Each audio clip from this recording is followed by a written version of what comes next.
On the periphery of Galactic Federation territory in the Milky Way galaxy roamed a lonely planet in the Dasher region, one not bound by a star, but by the galaxy itself. This uncharted world came to be known as Aether, and it is home to many species. However, one is said to be the last of the known higher races. They have claimed Aether as their home and are peacekeepers of the light. They are the Luminoth. The Luminoth are an advanced bipedal moth-like species that stand at more than 3.6 meters or 12 feet tall. They possess the ability to control and manipulate pure energy, mostly in the form of light. The Luminoth use it to power machines, power areas, transport, and even use it as a weapon if need be. There are two different phenotypes of Luminoth, one with red coloration in the eyes and markings, and another with blue. The Luminoth are the last of the known higher races, the others being the Chozo and Olympics, both of which are assumed to be extinct. The Luminoth take on similar approaches to culture as the higher races, though their motifs and style are noticeably distinct in their architecture. The Luminoth use circles as the motif for almost everything to do with them, their structures, statues, and even their technology. These circles are often connected with lines and are the basis for the Luminoth language.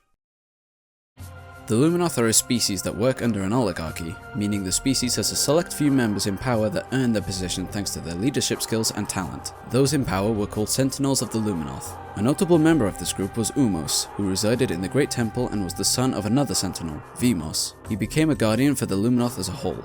Umos is 2.15 centicycles old.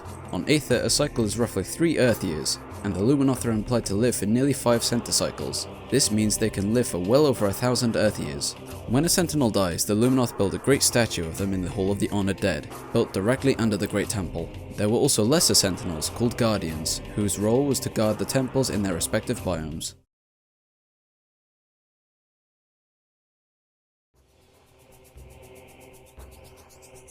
The Luminoth are an ancient race that didn't have a home planet. According to them, they were born of the stars.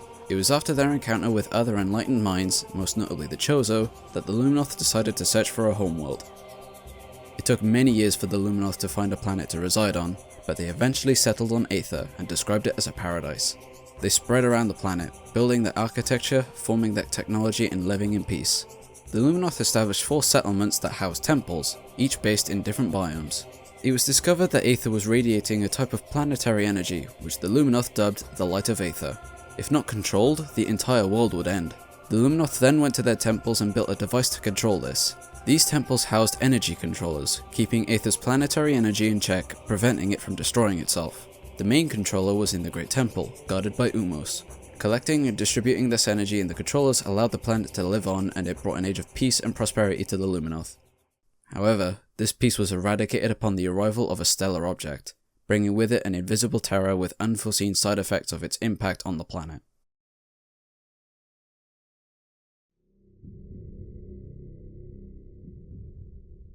The stellar object struck Aether with such ferocity that the Luminoth, who took shelter in their shielded dwellings, feared that Aether would shatter.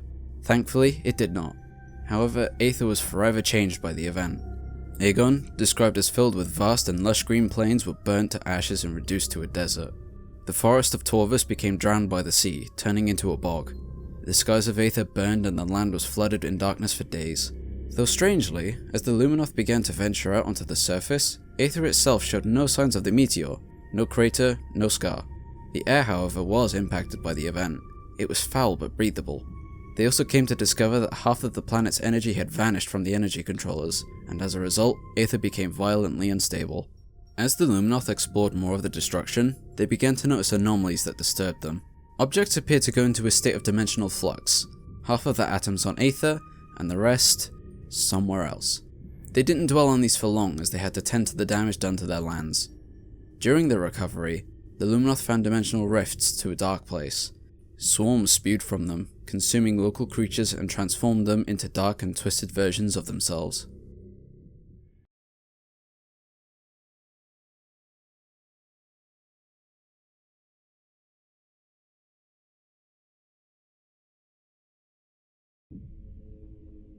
From the destruction on Aether birthed a new species in an entirely different space on a vastly different world. The meteor, which would be discovered to be a Leviathan, seemingly interacted with Aether's unique planetary energy and its own phazon and created Dark Aether, a twisted, mirrored world of Aether. The Leviathan supposedly teleported to Dark Aether's dimension and crashed onto the planet just before impacting Aether, leaving the entire surface of Dark Aether scarred with deep cracks. The creation of dark aether caused a rift in space, linking dark aether with its twin and stealing half of its energy. This event gave rise to the Ing. There were many forms of Ing, but in their purest, they were amorphous creatures that were black and purple in colour. There were many combat classes of Ing that were large and agile. The most common forms were the warrior classes, tall and spider-like creatures with one luminous eye, and the hunter class, a glowing orb wrapped in wire-like tentacles. There were other types of Ing, like blade pods, Ing claws, inglets, and larvae. All Ing had different strengths and weaknesses, but one common threat to them was light energy. This prevented them from getting into Aether directly. To make up for this, they utilized their unique ability to possess other creatures to attack Aether and its inhabitants. Those that were possessed by the Ing were known as Darklings, dark and twisted versions of themselves. Once the Luminoth discovered the creatures that possessed the local lifeforms, they dubbed them as the Ing, meaning terror in their language.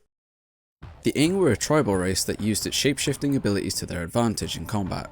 Warrior Ing can summon light portals at will and can use this as a weapon to project a laser beam of light energy. They could do fusion attacks to become a gaseous state and possess a target. They could swipe at their foes with their long razor-sharp legs.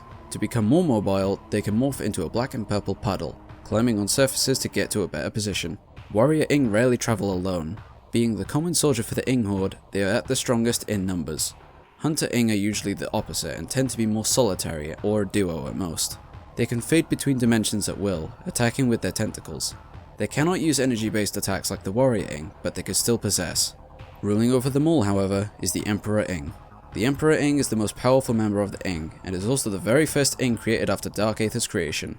It gave orders to the Ing that were beneath it from its sanctum, the mirrored version of the Great Temple, dubbed the Sky Temple.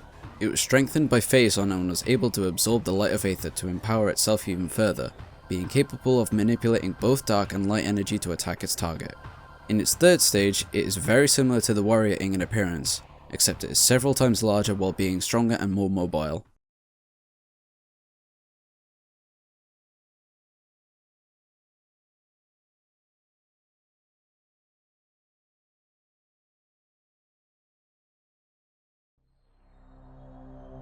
The Luminoth would construct machines to venture into the world of the Ing.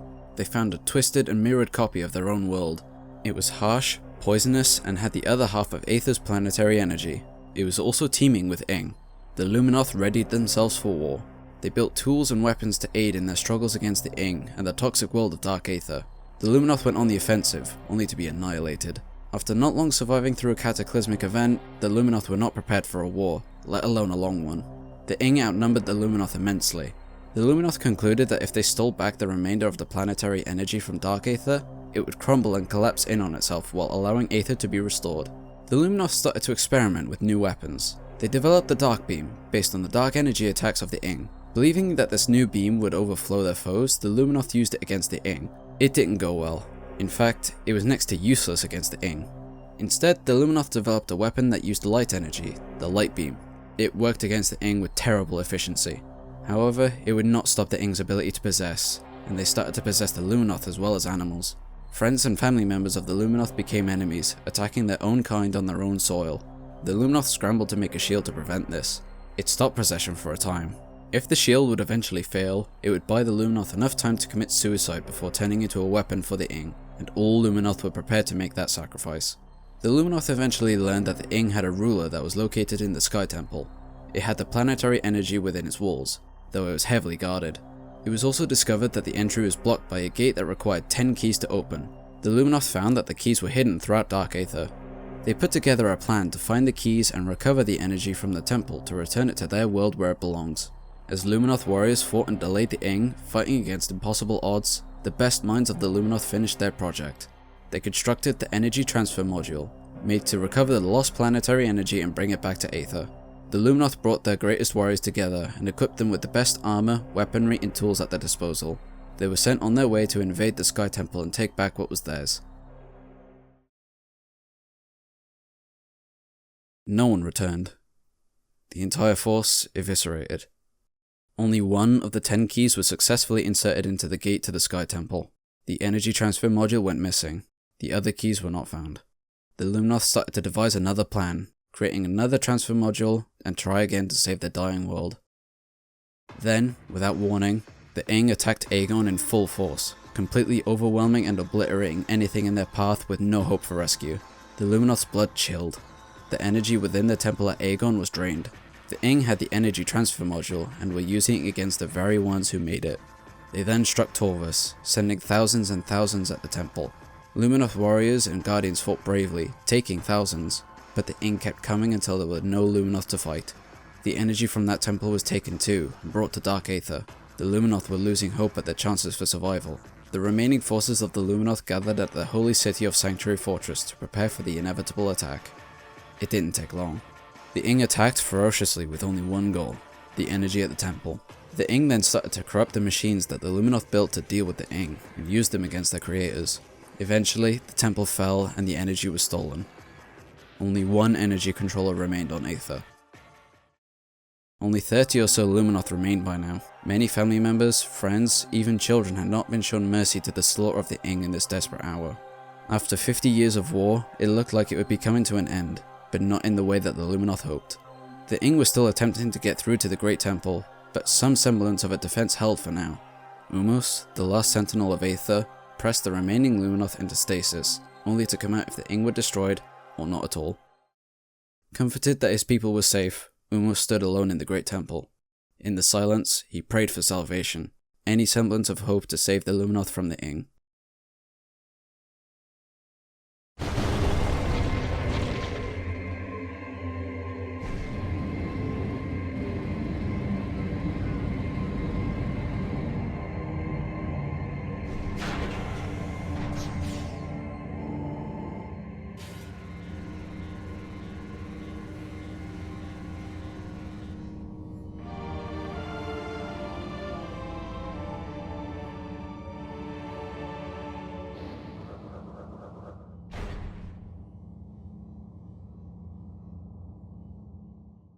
That hope would arrive in the form of Samus Aran. She stumbled onto Aether intercepting a distress call from Galactic Federation troopers and ended up in the Great Temple before Umos. Initially hesitant, Samus listened to Umos' plea for help and she accepted.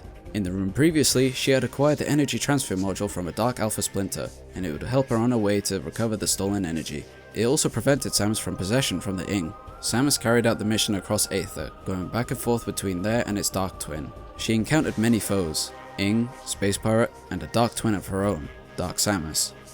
Samus witnessed the results of the war, the meteor's impact, and saw the effects it had on everything around her. Under the watchful eye of Umos, Samus steadily worked her way through Dark Aether, retrieving energy from Dark Aegon's temple and returning it to Aether single-handedly. Now with a new suit, the air of Dark Aether would be far more manageable. She would see the bodies of the fallen Luminoth, scanning them to find out more about their death and where to possibly find the Sky Temple keys. Samus would fight many types of Ing the further she ventured into Dark Aether, but she prevailed through the bog of Torvus and successfully recovered the temple's energy. Slowly, Dark Aether's skies would redden and the winds would pick up as the planet slowly started to become unstable. Aether's skies cleared and beamed with the light of Aether. Next was the fallen Luminoth stronghold, Sanctuary Fortress. The Ing, Space Pirates and Dark Samus gathered to prevent Samus from reaching the temple. The Ing going so far as to corrupt the giant mechanical titan, Quadraxis, to get in her way. Though it was all in vain. The Ing began to fear Samus. She restored the energy to the temple of the fortress and Aether was becoming more itself again, while Dark Aether was starting to crumble.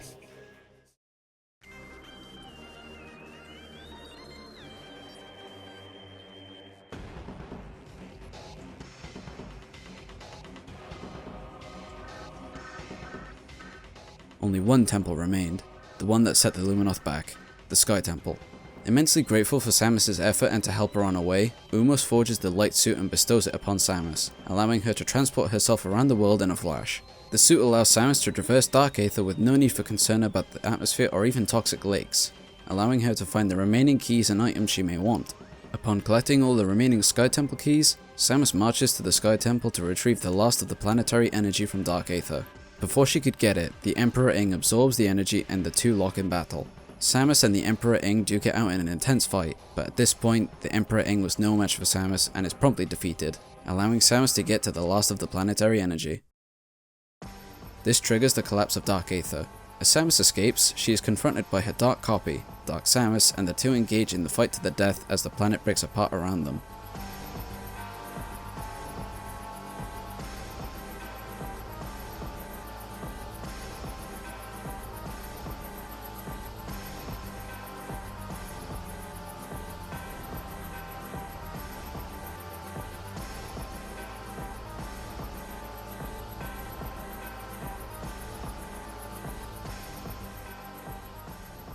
Samus disposes of Dark Samus and is surrounded by Ing. She darts for a nearby light portal and gets through. The portal collapses as Ing scrambles to try and get through, leaving them to the collapsing Dark Aether. Upon Samus's arrival to Umos' chamber, groups of Luminoth have been revived from stasis, watching Samus as she returns the borrowed Luminoth equipment. She glances to Umos, who gives a bow in thanks. Samus then walks to the door, with Luminoth bowing to her as she gives a backhanded wave, without saying a single word, and departs.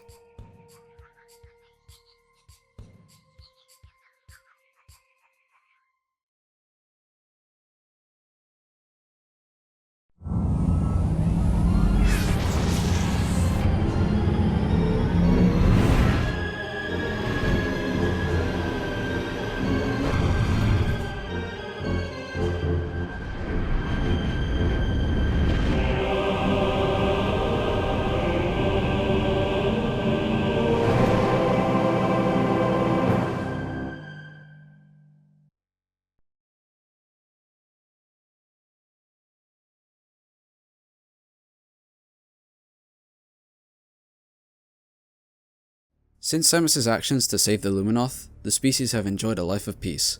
However, not long after Samus left, the Galactic Federation arrived on Aether and visited the Luminoth. The two races cleaned up space pirate technology and the Federation recovered their dead, though during the visit, the Galactic Federation discovered Phazon, and this led to the development of the Phazon enhancement device. Thank you so very much for watching. This one took far too long to make. I'm not going to make any excuses, I managed my time super badly. As I'm writing the script, I pulled an all-nighter just to get it done. God, am I tired now. But this thorn in my side is sorted now, thank God. I've been wanting to get back into videos lately, though I'm thinking of doing some branching out. Of course, I still want to do Metroid stuff. In fact, I want to do more lore and smaller stuff like the ship video I did, because no one really talks about those things. But I'm talking about making videos on things I want to make, even if they're not Metroid related. They may seem super random and out there, but it's what I want to do and what I find fun doing, you know? I hope you guys understand, and hopefully I'll get a new video out soon. I'm not making schedules and I'm not teasing anything until the video is about done, so I don't leave you guys hanging like I usually do. I do want to thank you guys for being so patient with me, and for still being supportive of me despite me being a bit of an arsehole about uploads. We've gone past 500 subs, holy fuck. That still baffles me that people are out there that like my videos, and it's very humbling, so thank you. I'd also like to thank my patrons. A few shakeups here. I'd like to thank Metroid X Productions, Randy Rhodes, Jess Finker, and Reese Niles. Sorry that videos have been a bit all over the place, but I still appreciate you guys massively. That's going to be all from me, so with that, I am that Metroid guy, and I will see you on the next mission. Bye bye.